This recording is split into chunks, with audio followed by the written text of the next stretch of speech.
Now, Eyewitness Sports. Welcome into WPRI Double OT with Yanni Karakas and Maury Hirsch-Gordon. I am Ruthie Polinsky. We got a lot to get to today, guys. How we doing? Peachy. Doing well. Nice purple. What is that, periwinkle? Lavender. You got the tie on. I'm the underdressed one here. We look very spring today. Yeah, actually, this It's March, is pretty baby. springy. I don't This know. Waiting is for March. spring. Where's Tony? When's spring start? Tomorrow? 20th? 23rd, I think. 22nd, 23rd. 20th? Love spring. All It right. feels like spring today, a little warm. Yeah. We are taping this on a Tuesday. Is that your invitation to me? That was you. Okay. Let's get to our questions. We're going to start with the Patriots. We're talking about free agency, and we're just going to go around and give our letter grades of Patriots free agency thus far. Yanni, you want to start? All right, I'm going to go with a C. Listen, it's been disappointing because they haven't gotten any huge big-name players other than Michael Bennett, but this is sort of the Patriot way. So everyone who gets built up, worked up this time of year, this happens every year.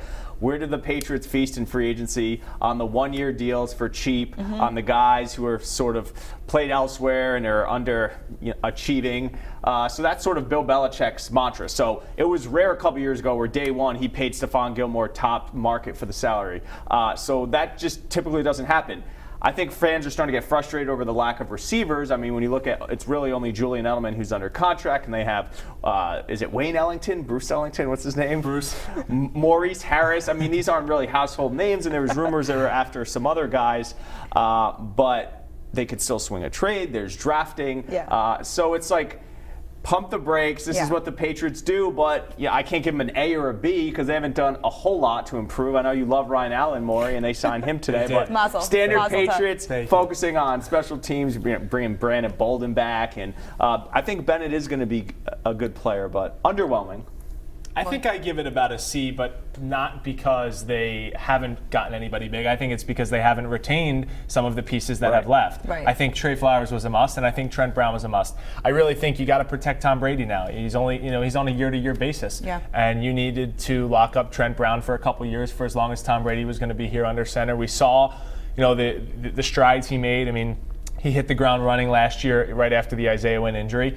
He was a must in my opinion, and now you're going to need a backup. They haven't gotten a backup for Isaiah Wynn yet. Another way that I could maybe see this improving, maybe my grade goes up to a B, is if they keep Rob Gronkowski.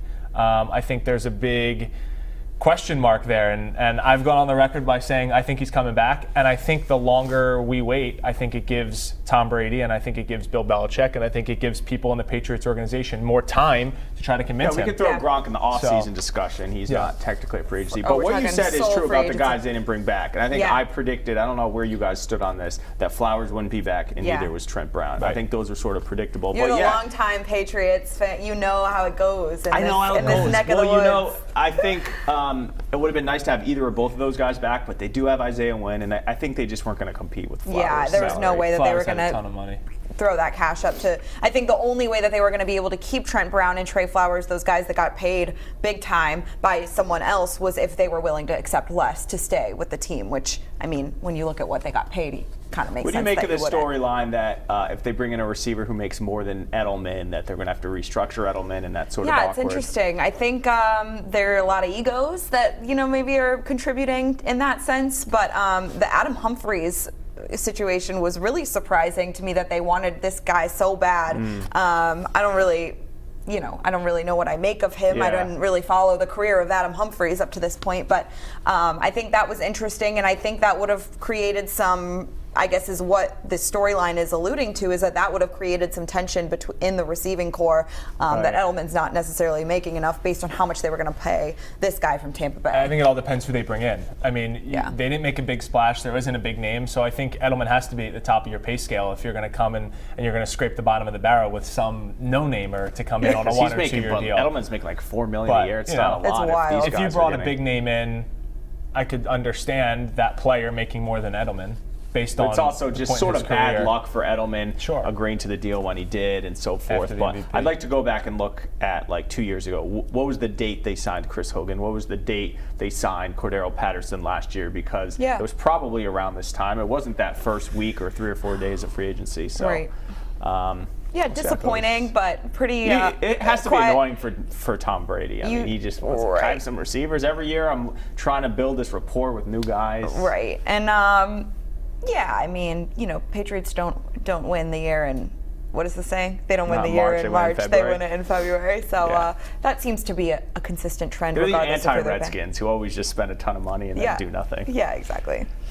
Can we wait really quick while we're still on Patriots? What do you think of a potential Patriots-Browns opener? Opener. Is that the scuttlebutt? So what I actually read from Mike Reese was that they actually probably don't want that to be the opener because the opener gets enough buzz anyway. Right. So they're going to save that for like a later in the year, maybe like. So my understanding is like matchup. CBS and Fox as the AFC and NFC get to sort of put a stranglehold on certain matchups. Like every year, the Pats-Steelers game is a CBS 4:00 game. It used to be the same way a lot of the times with Broncos-Patriots. So maybe CBS sort of holds Patriots-Broncos and tells NBC for Sunday night, take another matchup. Right. But yeah, that's true. It'd be cool. I mean, the Browns have so much buzz. Maybe the Giants. Cool. They have the Pats' home schedule is really cool this year.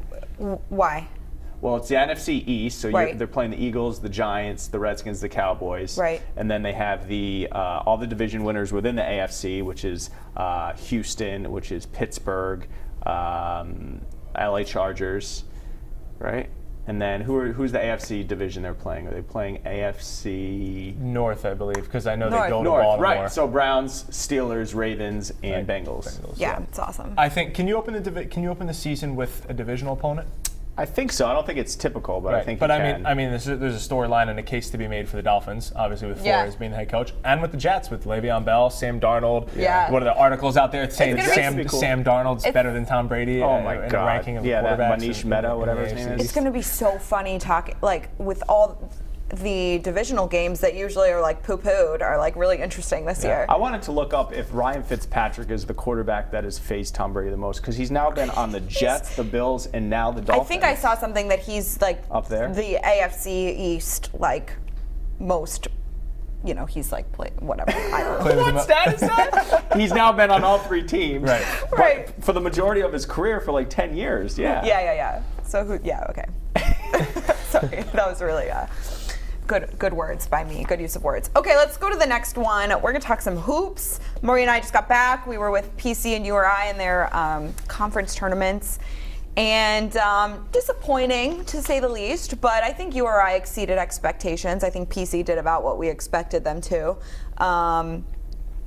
So, we thought that was gonna be. You want to just talk about the state of these teams, I guess, is kind of what we're doing. But to recap, we can say PC won their first game against Butler, beating Butler for the third time over the year. They ended up losing to the eventual Big East champs, Villanova.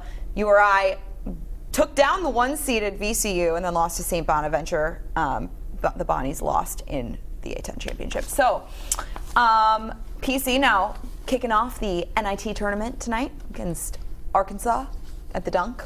Really looking forward to that one, and you made fun of me for that. Yeah, don't bring your standard down to appreciating the NIT. I can't be excited to go watch a basketball game. But like I was saying this off camera. Maryland was a perennial NCAA tournament team. One of the years I went to school there, they went to the NIT, so I was not going to the game first off, and I was not supporting that level of success. Okay. I'm all for PC playing in the postseason. I'm not poo-pooing the NIT, but you shouldn't bring your standard down. I'm not saying you shouldn't be excited to cover it, but once you set the bar, that's where you are. Yeah. Definitely. I think my intention for this discussion is where we thought they'd be in November to where they ended up happening and where they're going. So what do you think, Maury?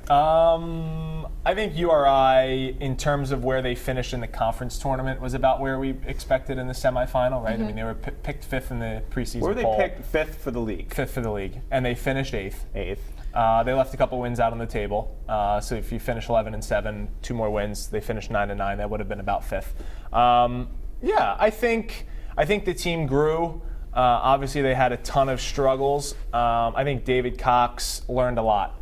He was in a tough spot. I mean, he brings in a loaded freshman class that was here to play for Dan Hurley and then stayed because Cox was a lead recruiter for most of them. But then you have to, make sure the program continues to elevate in the A-10 while also making other players better. Cyril Langevin was still a project heading into the beginning of this year, and he flourished. You had to make sure that a player like Fats Russell could be consistent over the course of a season, and he had rocky bumps throughout. But overall, I thought URI it was good. I mean, we have to address where they were before that long winning streak to end the season.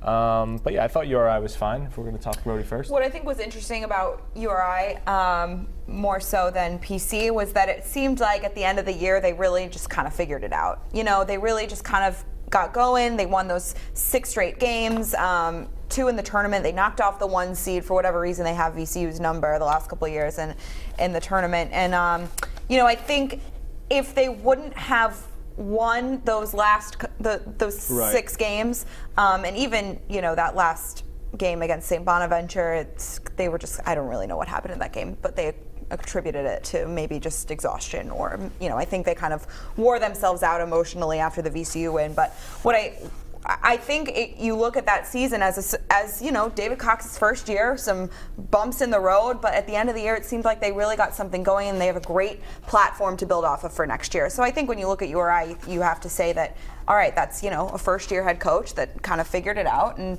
got his guys going. Took a while. They were broken down, and then they built themselves back up. So I think that's all you can really ask for from him.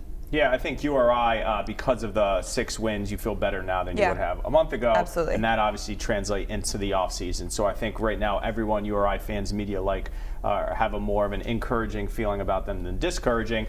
I think they probably should have ended up in the top 4 in the league. But if you told me 500 in the league, win a couple A-10 games, I think they finished, 19 and 15, something like that. I'd be like, all right, it's about what we expected. Not great, not a disaster. Right. And because it's all the things you mentioned, Maury, in terms of getting used to the first year of David Cox, I think we overrated the freshman class. They came along, but this isn't Zion Williamson and Barrett at Duke. These aren't guys that are going to come in and score 20. Yeah. So I think it's encouraging for them next year. When you look at the freshmen, though, I do want to say, like Tyrese Martin and Dana Tate, those guys got much better. Flourished in the tournament. They looked great in that game against VCU, which says a lot about their future. Yeah, and as for Providence, it's a disappointment. I mean, I think they should have been in the tournament. I think they underachieved this year. Ed Cooley would tell you that. I think we saw it on his face every week talking to him. It was a frustrating year for him for whatever reason. They couldn't just get it going. They threw away some games. The Georgetown game and some others. So, but not a disaster. I mean, they were picked, 3rd, 4th in the Big East? But that gets you in the tournament. So if they landed where they were supposed to be. I think at the beginning of the year, I thought PC would get in, not URI. Ultimately, neither did. So, not the end of the world. If you said to PC fans 6 years ago, you're going to make it 5 straight years, and on the 6th year you don't, everyone would take that. Yeah. 100%. I think the AJ Reeves injury clearly played a role, though. Absolutely. Had a bad non-conference loss. But there's still a couple games over 500, and a run in the NIT will be fine. Everybody returns other than Isaiah Jackson. So yeah, I think. And when you look at a lot of teams that are sort of perennial contenders for the tournament, you'll see a lot of NITs sprinkled in there. Some years just for whatever you have a senior class that leaves. I think at the end of the day, the point guard position, they just couldn't really find a great fit there. It was Ashton Langford, it was Duke, it was Malik White. And they had really good point guard play from Bryce Cotton to Chris Dunn to Kyron Cartwright, and then it was sort of unstable this year. I think when you look at how they performed in the Big East tournament, you hit Villanova. That's unfortunate, but then you look at your seeding and you say, well, if you won a couple more games, maybe you would have had a better seed. But to hit Villanova, in that second game, a lot of people looked at them after that Butler win and were like, they could go beat Villanova just based on the way they were playing, the momentum. Malik White just showed up huge in that game, and that was like the last person that you thought was going to be the guy in that game. But yeah, like you said, I think the AJ Reeves injury really contributed to them not really being able to find a rhythm because he was so hot to start the year, gets hurt, they kind of got to fill the void, and then he comes back in and he's not himself. So it was just, there was no real rhythm to the year, and I think that was part of the frustration with Coach Cooley, and I think that was also part of what he was saying is there were just so many typical freshman mistakes that they weren't really able to overcome that I think had a lot to contribute. You can attribute to their lack of consistency. We have like 6 minutes here. Oh, We're going to rock through these. Okay, we're going to rock. Okay, NCAA tournament predictions. I actually have to fill out my bracket when we get off. I haven't filled out my bracket yet. I don't have a Final Four yet. All right, I'll give mine first. Mostly chalk. I have Duke, North Carolina, Michigan. And Tennessee, who I don't feel great about because they looked bad in the SEC tournament, but I think they have a lot of talent. So 2 1s and 2 2s. What do you have? I have Duke, UVA, Gonzaga, so 3 1s. And then I have, who is my fourth? Michigan's going to be down there. In the bottom right. Bottom right. That's the UNC. Kentucky? Oh, that's UNC.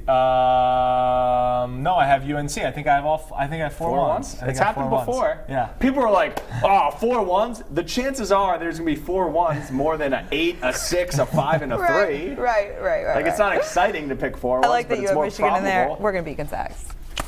I haven't seen the Zags a lot. I just think every they're year I'm like, are the Zags that good? Because I don't watch them the a lot. Qs might take them down round of 32. Ooh, Qs, baby. They beat Maryland Michigan losing in the State second in Detroit round. last year. Okay, I'm down for Michigan State to. I feel like Michigan. this Michigan State State got saga screwed. is You can. insane. You can. I feel terrible for them. That I was reading something today that they picked them based on region or whatever, based on like the difference in where they were placed, like what region was like 150 miles. It was like nothing because and they essentially said were the 8th team. they want you to travel east. They have the worst matchup as a 1 with Duke. Right, and they're the same seed as Michigan, who they beat 3 times. So, Yeah. I mean, I'm happy I about still it think as a Michigan that fan. they screw the tournament winners on Sundays. They sort of have it already, and then they don't adjust. They say they adjust. I don't think they do. How about my St. Louis Billikens? Oh, yeah. Okay. Congrats to those guys. Go Billies. Yeah, that's exciting. The city of St. Louis. Although no St. Louis media traveled that I saw to the A10 tournament. So no one travels to the A10 tournament except us because we it's drive New York. there. Go to New York for the weekend.